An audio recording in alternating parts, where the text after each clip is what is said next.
These two sandstone pillars stand right here in Blacktown. People pass them every single day. They are the only survivors of a grand dream that once rose above these plains. What did these pillars guard? Who built them? And how did almost everything around them vanish?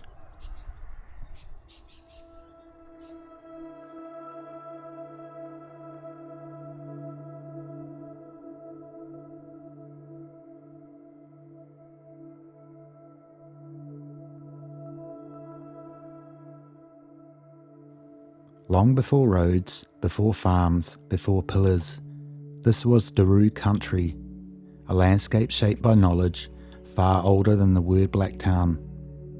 Families moved with the seasons. They hunted along the watercourses. Fire was used carefully to manage the land. This wasn't wilderness, it was home. In 1823, a wealthy settler named Robert Lethbridge arrived with a huge land grant. 2,000 acres, he named it Flushcombe, after an estate his family knew back in England. This wasn't a rough pioneer hut. Early newspapers described a substantial home, 12 rooms, a cool dairy for milk, a coach house and stables, stockyards, workers and horses. In the garden, over 100 fruit trees, oranges, lemons, almonds, mulberries, cherries, plums, apricots and even grapes.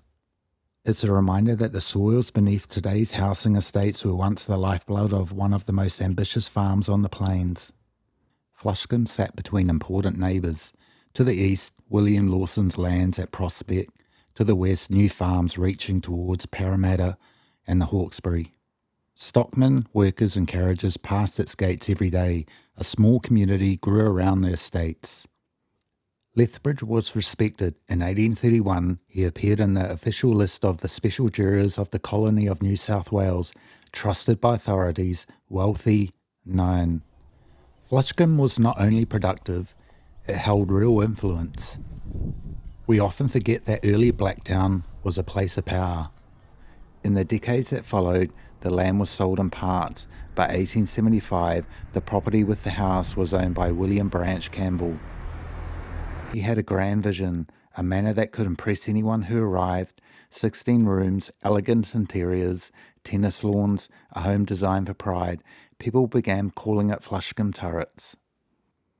At a time when Sydney's west was still wide open country, this house stood as a landmark, a symbol that Blacktown was rising.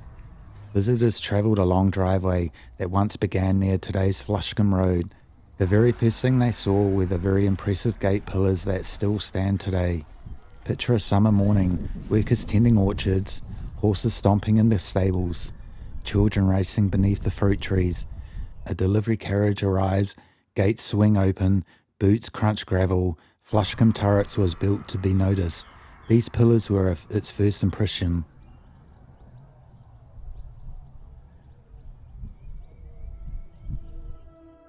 Then came the railway. Small farms became villages, villages became suburbs. Blacktown changed faster than the estate could keep up.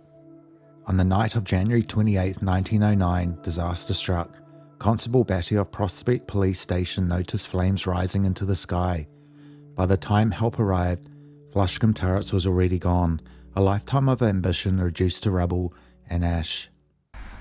Years earlier, the furniture, tools, and even livestock had been auctioned away. The decline had already begun.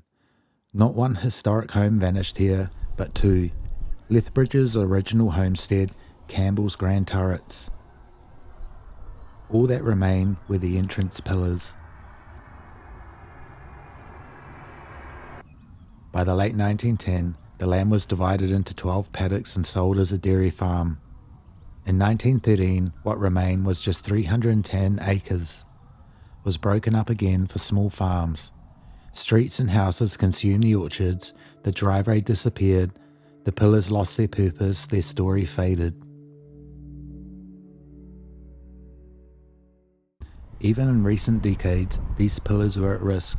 Some saw them as an obstacle rather than a treasure.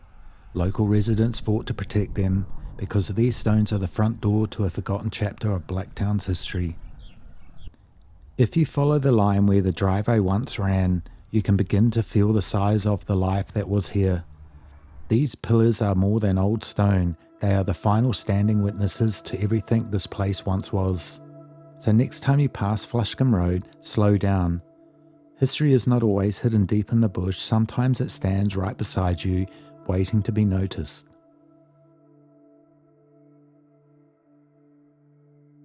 Why were the pillars moved from the original position? The pillars originally stood at the entrance to the old Flushcombe estate, right where the mansion's driveway began. When the land was subdivided, Flushcombe Road cut through. The entrance no longer lined up with the new street. Rather than demolish them, the council decided to move them, pulling them forward into what's now the small reserve on Lancelot Street. But that wasn't the only time they were moved. Years later, all 4 turrets were taken to the grounds of the Christ Church in Blacktown.